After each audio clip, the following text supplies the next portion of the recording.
asalaamaaleykum wa rahmatullahi wa barakaatu mbokk yi na ngeen def ñu ngi leen nuyu bu baax di leen ziyaara mbaa yéen a ngi ci jàmm alhamdulilah.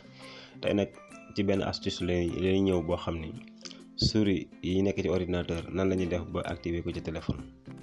tey vidéo boobu lañ ñëw incha allah maa ngi lay ñaan yow mi abonné gul nga abonné ndax beneen vidéo bu ñu defaat nga mën koo jot facilement. kon dañ ñëw paramètre directement ba ñëwee paramètre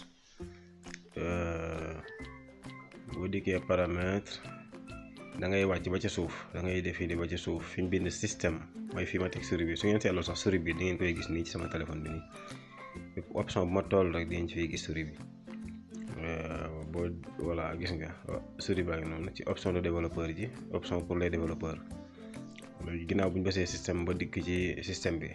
dañuy wër ci biir système option de développeur mi ngi noonu léegi option pour les développeurs boobu dañ koy appuyer léegi bu ñu ko appuyer ña ngi ko am ca kaw kon léegi option pour les développeurs ci biiram lañ dugg liñ gis ci suufam lépp mi ngi ci biir option pour les développeurs. léegi nañu wëral li ñuy soxla mooy nan lañu def ba activer souris téléphone.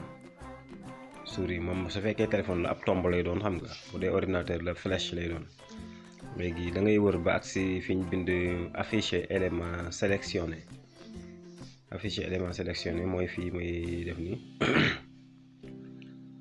voilà lii nii ginnaaw boo duggee paramètre ñëw système ñëw option pour les développeurs biir option pour les développeurs ji nag afficher élément sélectionné ji moom moo fa nekk léegi afficher élément sélectionné ji boo coché lu bula lii soo ko bàyyee mu bula sa souris fépp foo toll dañuy gis sa souris da nga koy gis daal maanaam loo bëgg a wane rek day yomb pour nga wane ko parce que souris bi day feeñ mais boo ko décoché souris bi dootul feeñ. waaw xoolal décoché naa ko léegi amatuma souris bi dañ xool amatuma souris bi fi mu toll nii seetlal bu baax a baax amatuma benn souris gis nga gisutoo fi benn souris xam nga léegi xaaral ñu laalaat ko nga xool ba xam buñ ko laalaatee da ngay gis souris bi day ñëwaat bu ko defee lépp looy wane rek day yomb nga wane ko daal.